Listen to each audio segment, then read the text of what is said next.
Welcome to the Purple Political Breakdown. I am glad you are here and I'm glad you are listening to today's podcast episode. My mission in each and every one of these episodes is to really focus on the solutions to some of the biggest questions and most controversial topics going on in our current society. I feel like most of these conversations are not truly being discussed in a more logical and respectful manner due to the political toxicity that goes on with both the left and the right, both the Democrats and the Republicans. In this podcast, I don't care about any of that. I am focused on the solutions. I'm focused on bridging gaps. If you want to join me on this journey, if you want to discuss some of the most important topics, if you are tired of the political toxicity and negativity from both sides, please support this channel, share the podcast, and go to my website, www.purplepoliticalbreakdown.com. I appreciate the support. I'll continue to make content, and hopefully we can start bridging these gaps and focusing on real issues going on in our world. Welcome to the Purple Political Breakdown. This is episode number 64. How you doing? How's your day been? We are back at it today on a Monday. I'm not having an episode on Thursday because of Thanksgiving, and I didn't publish an episode or record an episode on Thanksgiving. That'll be ludicrous, don't you think? Today we're going to be talking about the left and the right a little bit, and whether or not they're losing their identity, losing their foundation, losing the sight of who they are. It should be an interesting conversation. We got some subtopics as well. Before we dive into that, we got a new review. So if you want to get shouted out in a future podcast episode, leave a 5-star review on Apple Podcasts, and I'll shout it out for the next episode. Or you can, leave a review on Spotify, and I would appreciate it. I do appreciate it. So this is from Three Boys. He said, thank you, or she said, thank you. I very much appreciate the overall premise of the show and the way it encourages me into wider thinking. I'm grateful this material is out here for consumption. I like how you bring focus to the shared middle ground of how we want a better world in society. We just go about it differently. This is the message we need to move forward. As a fellow podcaster and mental health coach, thank you, Susie Petite. Appreciate you, Susie. That's what we try to do here in this podcast. Even though I think people do very stupid things and very dumb things and incorrect things, I understand the intentionality behind a lot of the actions that are being committed. And I think that's very important in these conversations. So let's dive into the topic at hand. Let's start off with what you need to know. What is going on in society that you might find interesting that you need to know? Let's start off with the Supreme Court justices finally create some ethic codes to abide by. It contains rules such as limiting the kinds of gifts federal judges and their families can accept, and formalizes when judges should recuse themselves from a case, among other guidelines.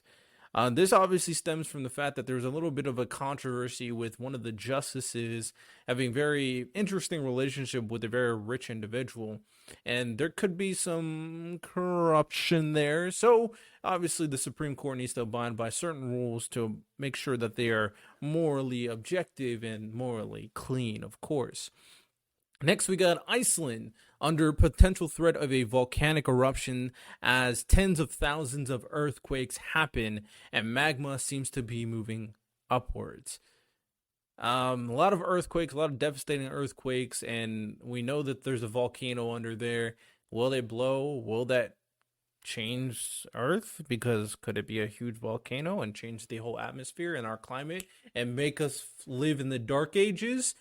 Who knows? Hopefully not. I'll be honest. Next we got is Joe Biden signs federal spending bill preventing a government shutdown. That is fortunate, especially considering everything with the new House Speaker. And they were able to get it passed from the House of Representatives and the Senate. And this should go up until, I think, 2023, 2024. So that's good. All right, that's very good. And the last thing I want to kind of tell you guys is something in referencing Israel and Hamas situation. Israel and Hamas appear to be nearing an international broker deal for the release of some of the roughly 240 hostages the militant group captured from Israel and hid in Gaza after an October 7th surprise attack. According to reports, under the latest proposal led by Egypt, Qatar, and the U.S., Hamas would release a number of women and children hostages in exchange for the release of roughly the same number of Palestinian women and children held in Israeli prisons. A short pause in fighting is expected to be part of the deal, though the length of the potential pause is probably a sticking point in negotiations. Meanwhile, at least 31 premature babies and 2,500 civilians, patients, and staffs were evacuated from northern Gaza's Al-Shifa hospital, which Israeli forces raided last week and said they discovered the presence of a Hamas command center. Before I kind of give my thoughts, I'm going to play a video real quick. Should I be sorry for the people of Gaza? I'm not sorry for people who elected a terror group to lead them. I'm not sorry for people who paraded in the streets of Gaza with bodies. I'm not sorry for people who rape women. I'm not sorry for people who party every time a Jew is killed. I'm not sorry for people who use their own children as human shields. I'm not sorry for people who throw gays from rooftops. I'm not sorry for people who violate every ceasefire. I'm not sorry for people who use billions of dollars of foreign aid for terrorism. I'm not sorry for people who celebrated 9/11. I'm not sorry for people who kidnap babies. I'm not sorry for people who refused 5 peace treaties in the last 90 years. I'm not sorry for people who contributed nothing to this world but terrorism. I'm not sorry for people who teach their children to kill Jews. I'm not sorry for people who call for the destruction of my country. You can call me every name in the book in the comment section, but I have 0 reasons to be sorry for them. The reason why I played that video is because it kind of highlights a very interesting point in referencing these extremist groups that are located in Gaza and how the people, not all, but a good number of citizens kind of support the group. I think that perspective is necessary to really understand not only that war is terrible because civilians will die, but understand the concept of lesser of two evils. I think Israel obviously needs to get rid of Hamas, but there's also other terrorist groups that also probably need to get rid of. But at the end of the day, I have a question for people who are listening to this podcast episode, and I have a question for you as an individual. If you know that a Hamas is using people as human shields, if you know that there are people who support the actions of Hamas, if you know that Hamas is staying covertly hidden, if you know that you are telling citizens to leave, you are imploring them to leave their country, and they aren't, they can't, and the public is acting the way they are in Gaza, what is your best course of action? Let's say they send in a, force, a small operative, special ops operative. Are they as good as America? Probably not, but let's say they do that. What are the chances that they will have the ability to act accordingly with the public not aiding Hamas potentially? I'm just kind of putting that out there because the more and more I think about the situation, the more unlikely I think a two-state solution won't be likely.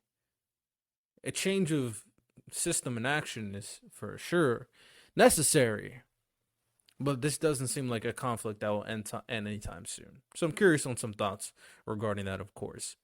Now, let's dive into our social subtopic. Some kind of trending stuff that is going on in social media that I want to kind of give my thoughts in.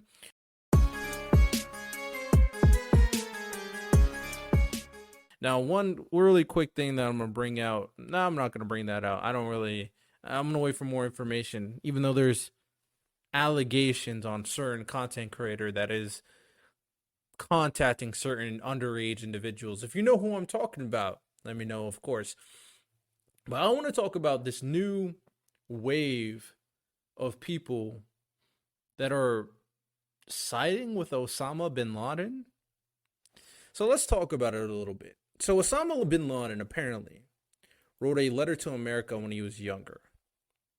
And that letter of America has started appealing to people.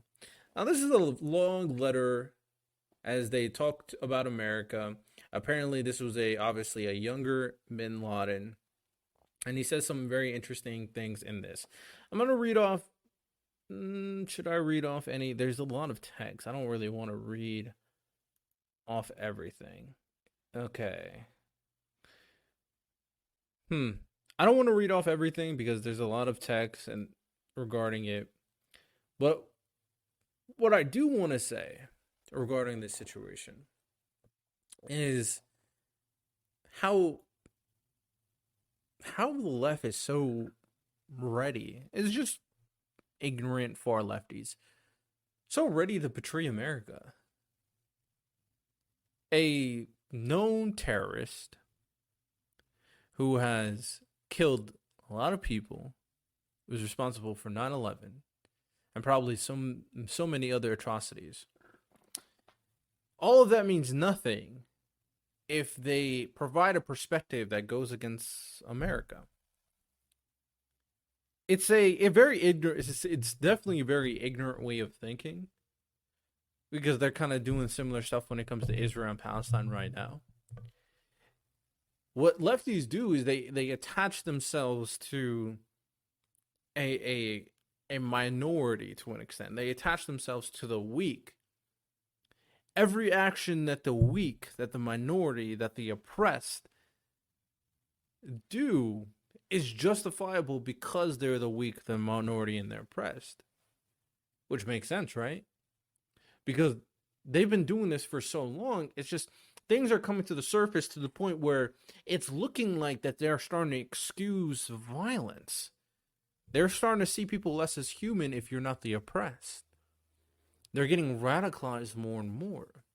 Because back in the day, when you said something like black people can't be racist, that's kind of the same philosophy.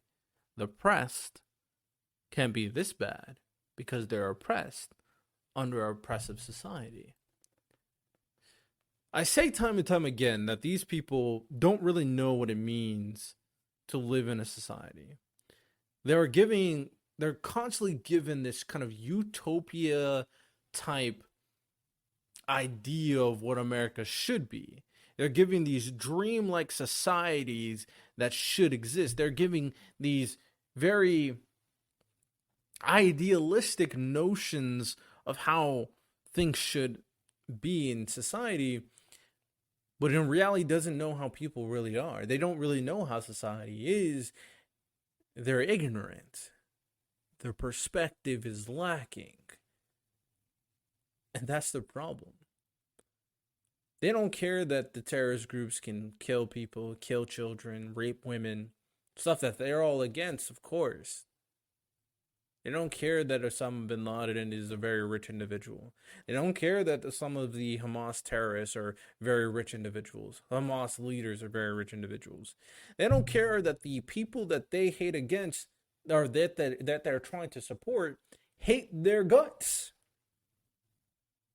They don't care about any of that. Same people who are against religion, well, these groups are all about Islam. Same people who are pro-LGBT, well, these groups hate gays and lesbians. They don't care because their perspective is lacking. Their knowledge is lacking. They just know oppress, oppressor. That is the forefront of a lot of far leftist ideology as of recently. It's foolish. It's ridiculous. But the more I hear about people defending Osama bin Laden, the people I hear defending Hitler, it makes me think who these four lefties think is the most evil person in the world. And I guarantee you, they're going to bring a rich, white man. Probably Jewish too. And American. Jewish American rich white man. It's kind of crazy. So I do hope you guys enjoy that. We're gonna dive into our next segment. Deep or deeper. Time to think a little bit deeper about things that are going on in society. My question for the people, would you stay with someone if they cheated? Now, I got this from a movie I watched called The Painted Veil. Shout out TikTok for kind of showing me this clip. Also, shout out TikTok for potentially being a very damaging device that is ruining the public. That's a conversation for another day. And the next question is, would you raise a child if it's not yours? It's a very interesting question. The more and more I think about cheating and, children, and I hear these stories about cheating and the kid not being yours. Because I heard a recent story on TikTok. Shout out TikTok. And they were kind of, it was like a Reddit post story. I'm sure a lot of you guys seen those videos, heard those videos. And what we see is that a lot of these individuals tend to have circumstances where a woman cheated at one point. They didn't do a DNA test for the father and raised the kid for like 7 years. Found out that she cheated and then completely abandoned them both.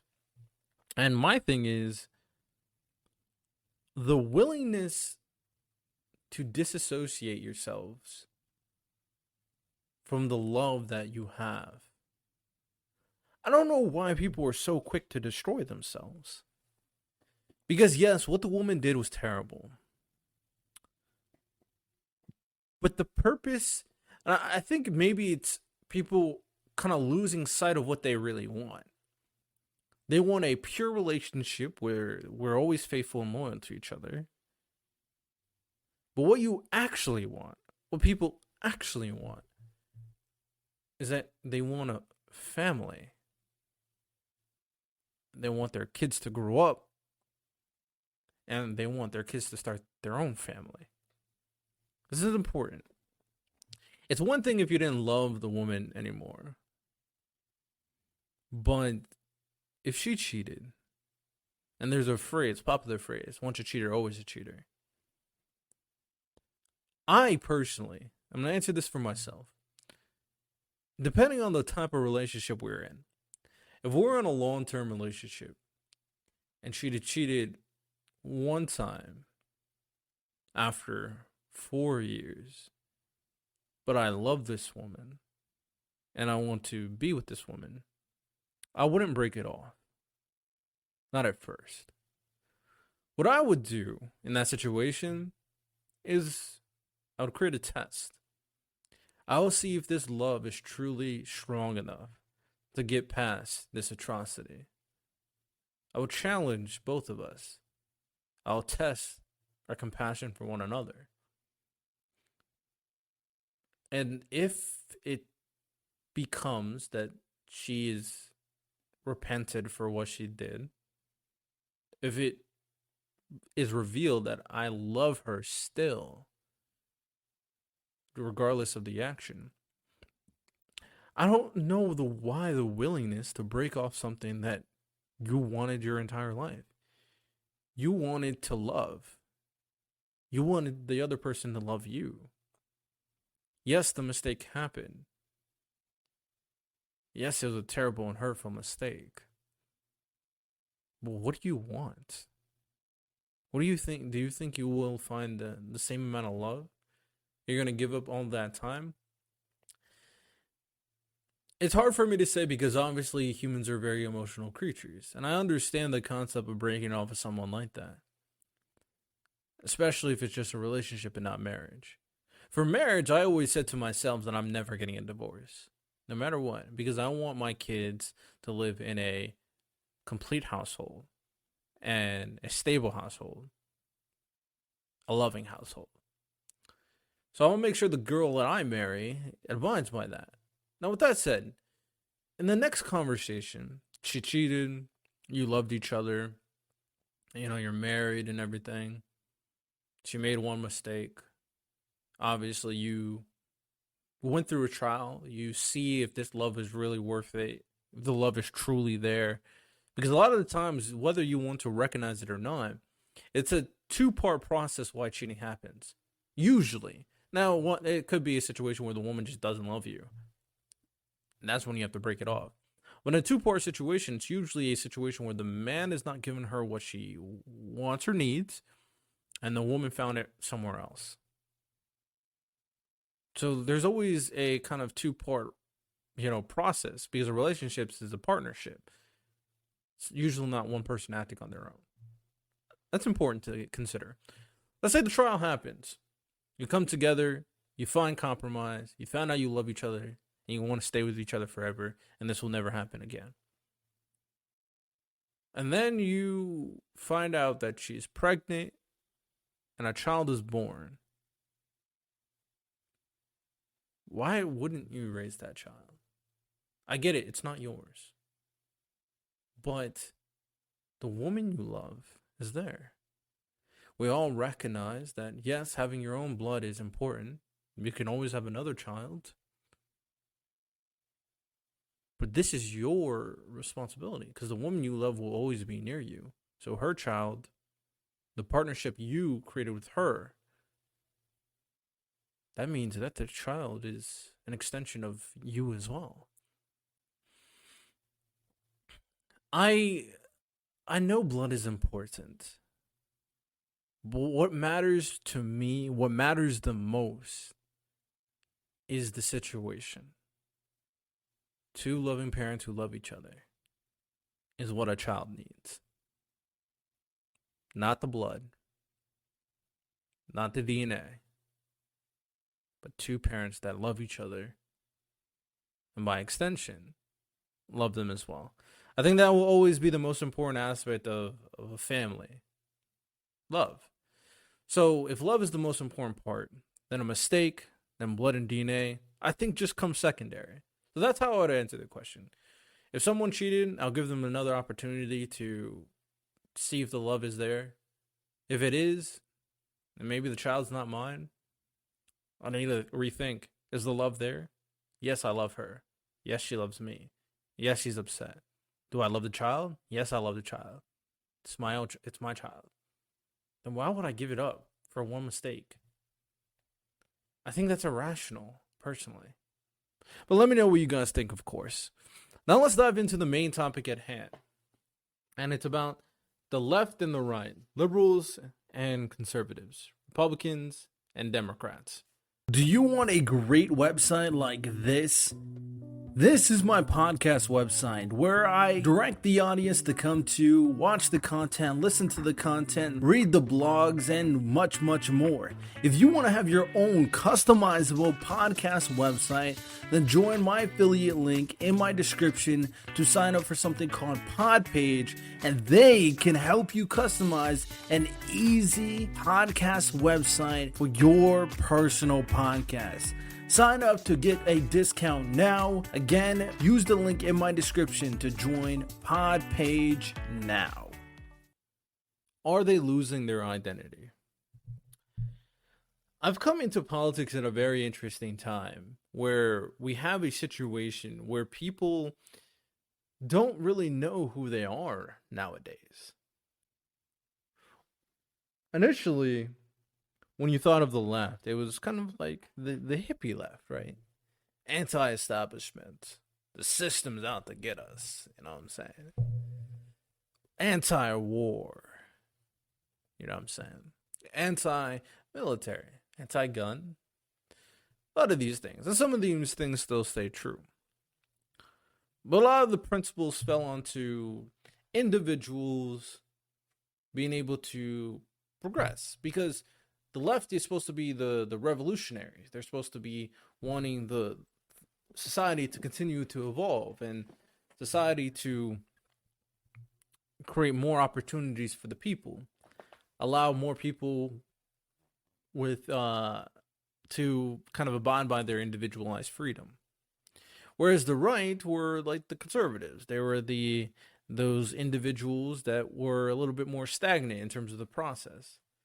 They didn't want drastic change. They wanted the systems that be to continuously improve, of course.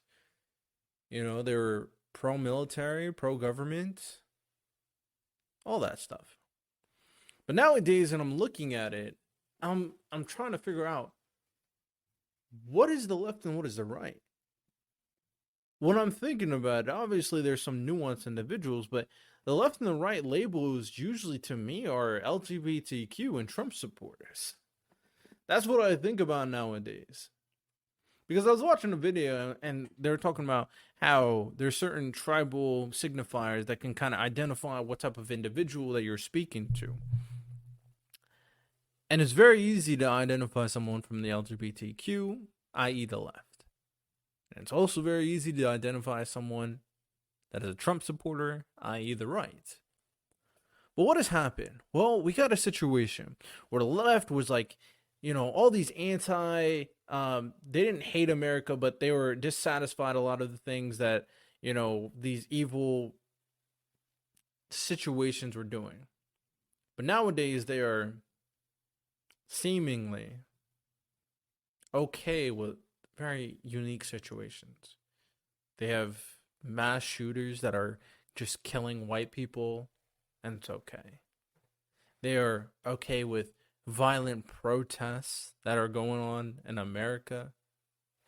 That's okay. They are okay with Palestinian Hamas terrorist groups killing Jewish people and emitting violence. They're okay with potentially committing violence on Jewish people. They're okay with some people agreed with some of the sentiments that Osama Bin Laden said. Some people are trying to agree with some of the things that Hitler said.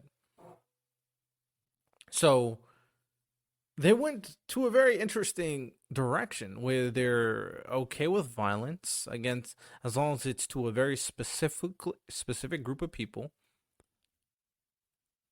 They are okay with the idea that America is terrible. Everything about America is terrible. They've become more pro-government, it seems, nowadays, even though they think America is terrible. And I'm not speaking about everybody from the left. Let's just be very clear. I'm speaking about the radical, idiotic, ignorant left. Because all these things they want for a better society, they also criticize people who try to give it. They criticize Mr. Beast for trying to help the blind, help the deaf, and help kids in Africa. Because he's a rich white male. They tried so hard to revolutionize our perception of society to the point where it's not a rich white male being the forefront of what it means to be great, successful. And I'm not against that because we have certain movements to push that. The civil rights movement, the Me Too movement, the feminist movement, all of that was to create a more even-keeled society. And I'm there for that. I'm there for that. But now they don't want an even society. They don't want rich white men. They don't want white men in power. They hate white men. They hate white men committing violence on white people. If the white people help society, they hate it. So they went so far to their intended goal of a better society that they don't really care about the better society. They care about their rhetoric. They care about their ideology. They care about the oppressors being the liberators. They want to revolutionize. They want to create a new society that is better than America, it seems, where the minorities and the oppressed are the ones in charge. Well, we have plenty of examples of the oppressed getting in charge, America being one of them, and see where we're at. A situation that you guys don't like. Then we talk about the right. The right was like this pro-government, pro-military, make America stronger, pro-business. But now, all I see from them is, the government is bad. The government is rigging elections. All big business is bad. Big pharma is bad. They're manipulating the people. All those billionaires are just leftists. Military, pro-military, it's good. I don't know. We don't want to help any other country. We want to be isolationist. Now, there's some principles they still abide by like pro-life and pro-Second Amendment. But they've turned on the government. They've turned on what makes America powerful. They say make America great again, but they don't even know what it means to be great as America. What do they want? They don't know. All they want to do is support their messiah, Donald Trump. The right doesn't know who they are either. They don't know who they support. Now, I would say the right has a less of an identity crisis than the left, but it's still pretty bad on both sides. Can we get past it? I think it's possible. I think it's plausible where we have certain things take place for both the left and the right to ensure that they figure out their positions a little bit better.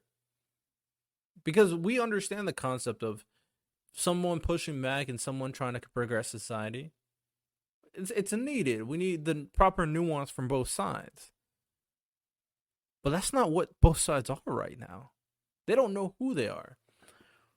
As of right now, I would say we have a situation where we have a lot of infighting on the left and the right, where a lot of leftists are calling out leftists, saying, you radicals are insane.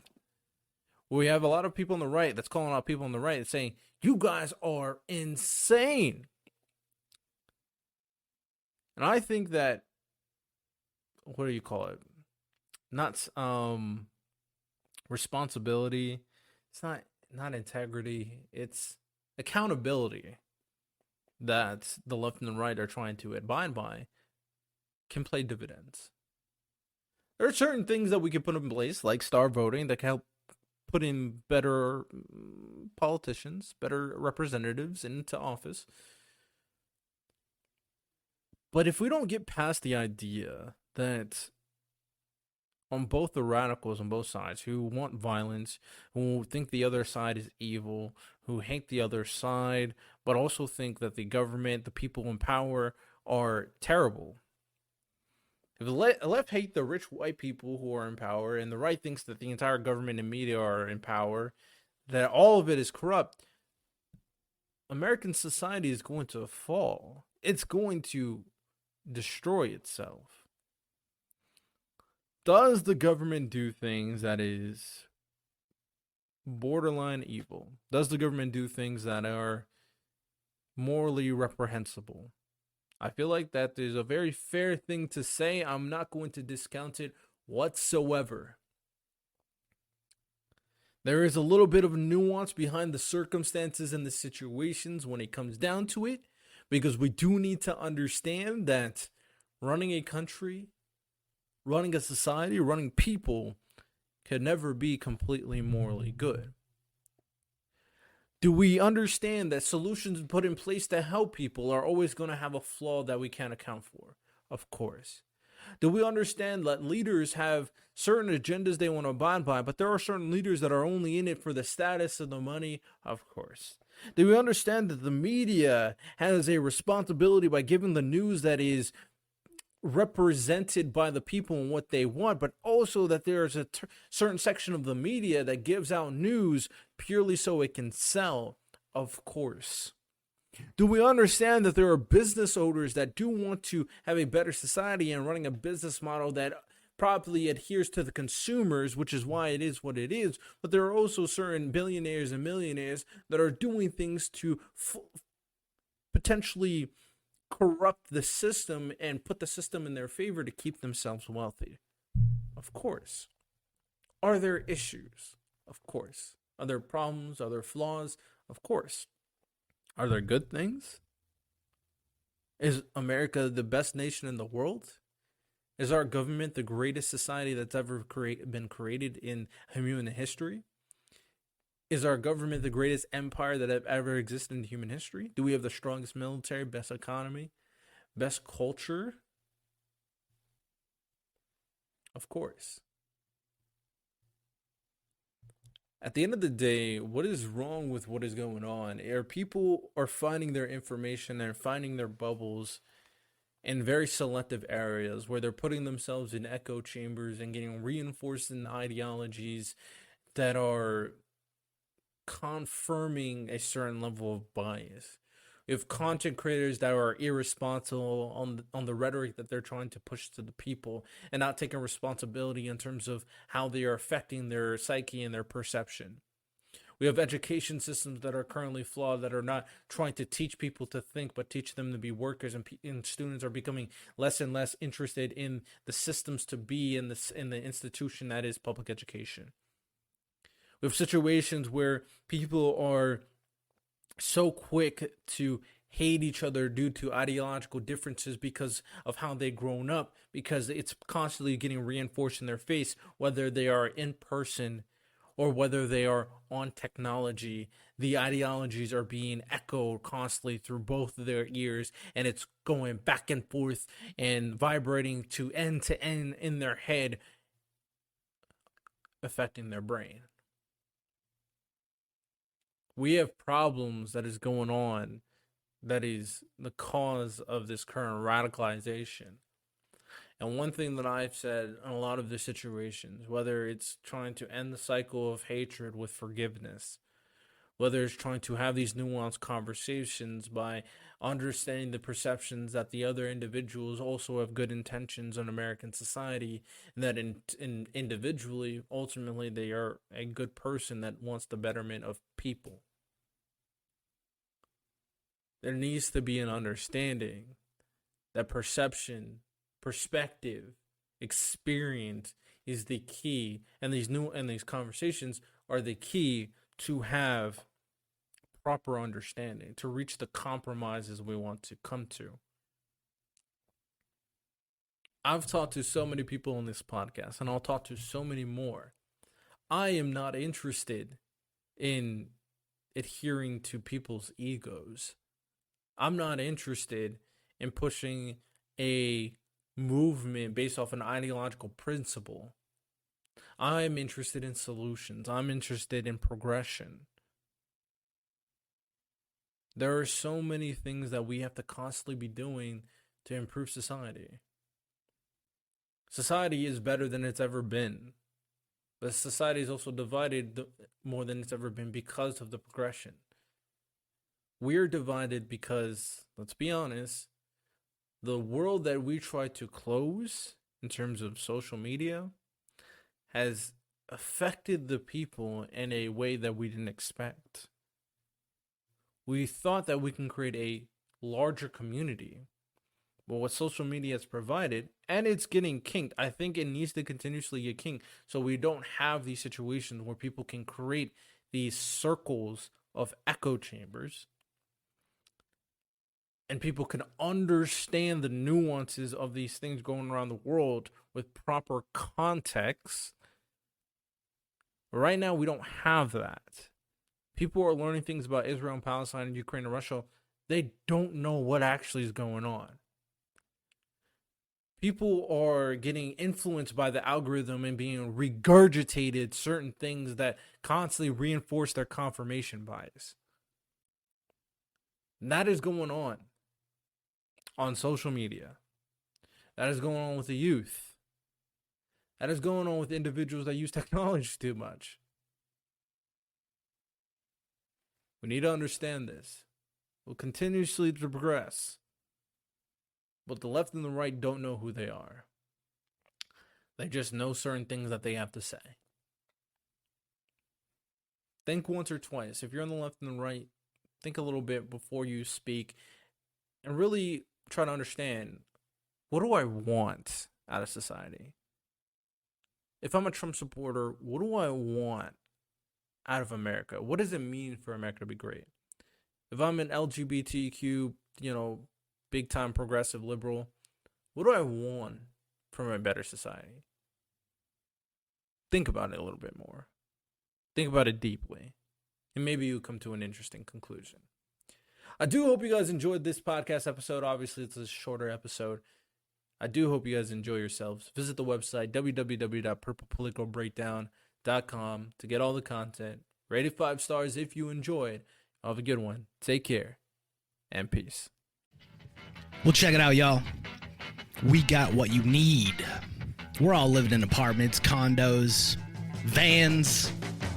Well, dude, even you can have a studio in a box. Yes, we can help you with that right here at Blind Knowledge. We work on your budget, and we figure out your measurements. We'll get you the best sound for the best price. Let me know, 877-237-1143 or at blindknowledge.com. Yep.